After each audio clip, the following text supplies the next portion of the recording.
Welcome to George's Garden on Sunday the 16th of April.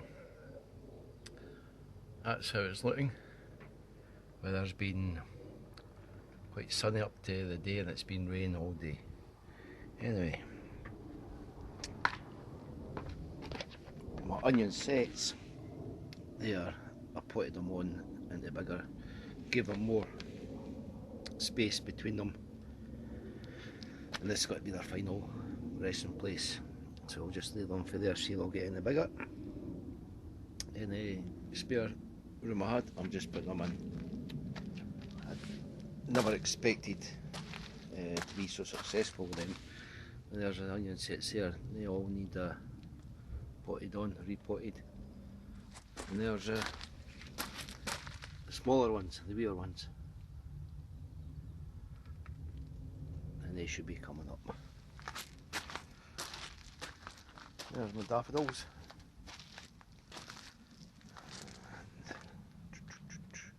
There's my garlic. That's the garlic there. And here we have the swede. That's a swede there. And here again, there's more beetroot. Okay.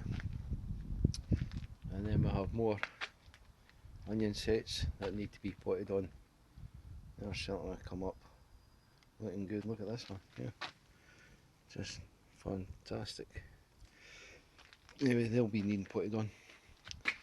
And there, you can see there, move back, get that in focus. That's my new polytunnel that's come up. Still got these leeks here. I'm expecting them to go to seed, go to flower, but I don't know what to do with them.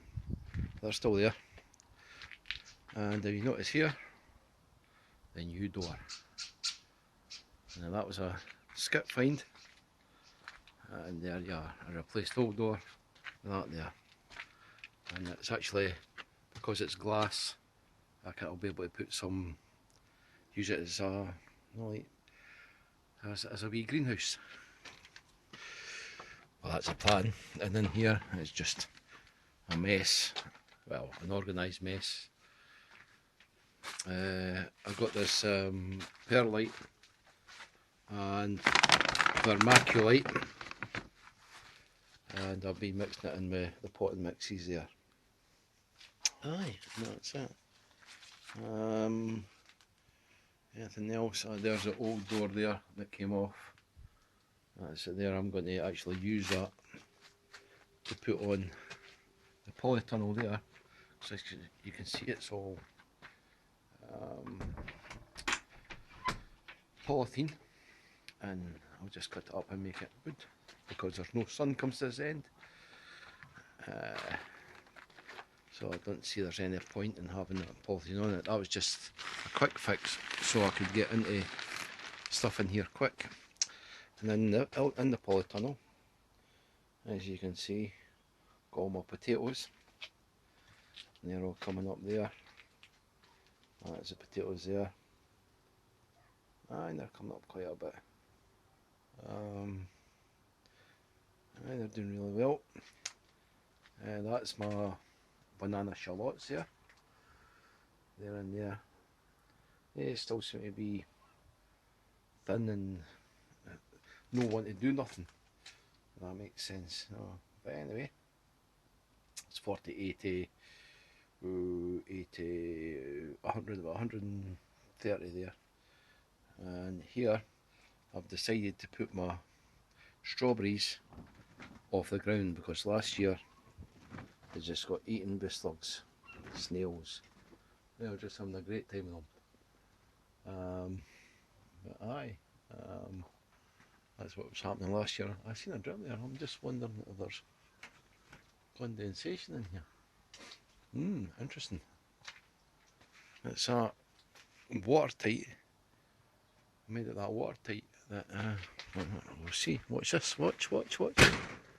Yep, drips coming down. Yeah, there. There we look up here. Yep, that's where that is. That's definitely wet. So there you have it. Condensation. Fantastic.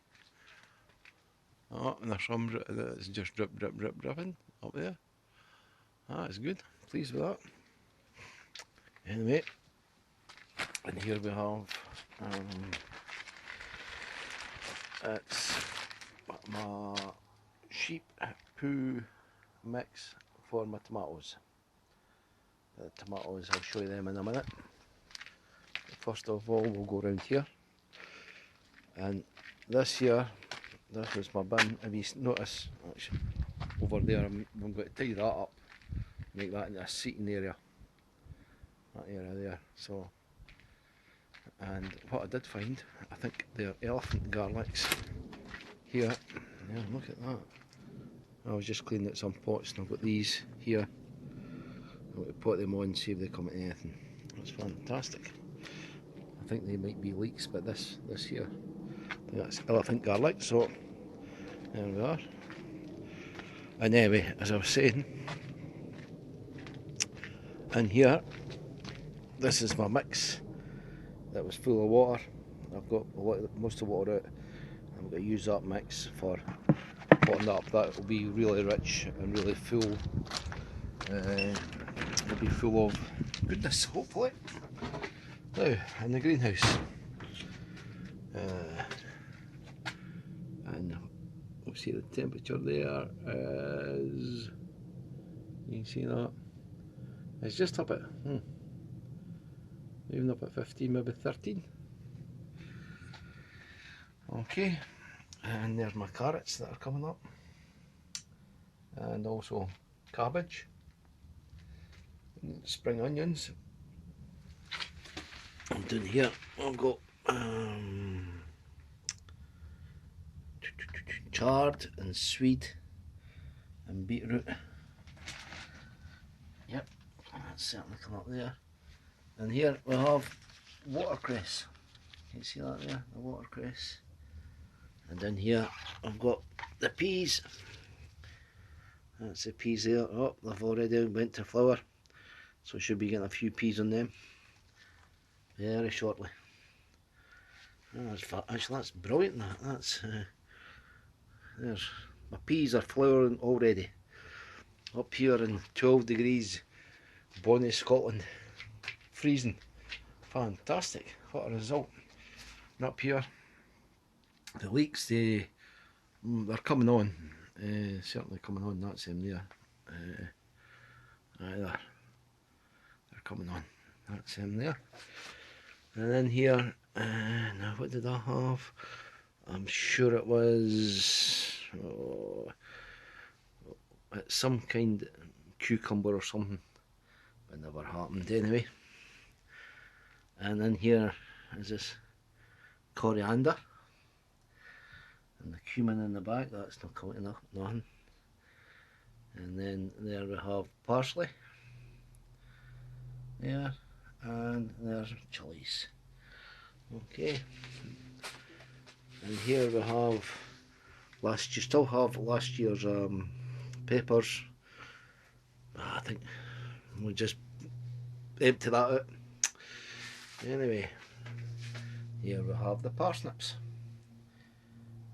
in there, and that is there. You see, that is my French beans and my dwarf French beans. And here's my cobras. That's my cobra beans. They're coming up there. And here we have, is this kale? Yep, the kale is coming up there.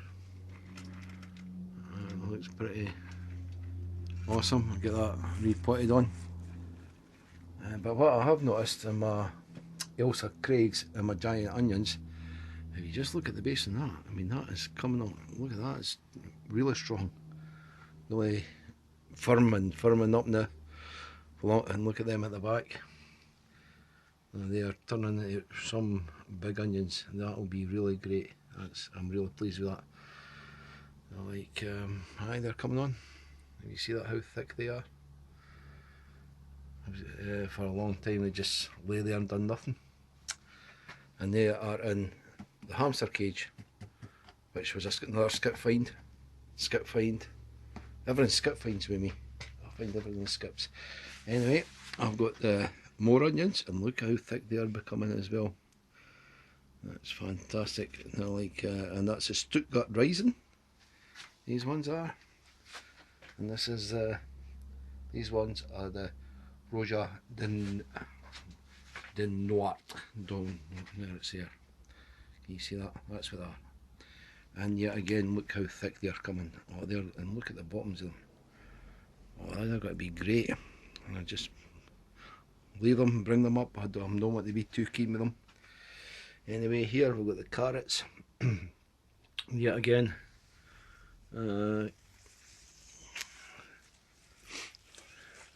what we've actually got here is radish, and they are, can you see that? Raphanus sativus. That's my Raphanus sativus, and they are literally coming up. I mean, they're there. You see them down the bottom. Shouldn't be picking them. In fact, I've just been leaving them to come on themselves. And down here, well, they're longer, allegedly longer ones, more radish. But I don't know, I've just left them, see what happens. Anyway, and over here, down here, let me see in there. But look at that, that is lettuce. Lettuce already to be picked, all homegrown. And here we have more onions. Look at them. Just look how thick these onions and how well these onions are doing. But anyway, fantastic. And these onions here, even the individual ones, that's them there. And over the back here, is that kale? I don't know what that is. But it's all coming on strong, coming on strong. And here, that in there, you can see that. That's the snail graveyard. What I do is, that had salt in it. And I find a snail, I drop them in there. And in fact, it's got loads of salt in the bottom. I don't know if you can see that. But I've got hundreds of snails. Hundreds, literally. 10 a day, every day. Okay. And we'll go inside. Well, here's my pots that I topped up with the manure. And that's going to be for my tomatoes.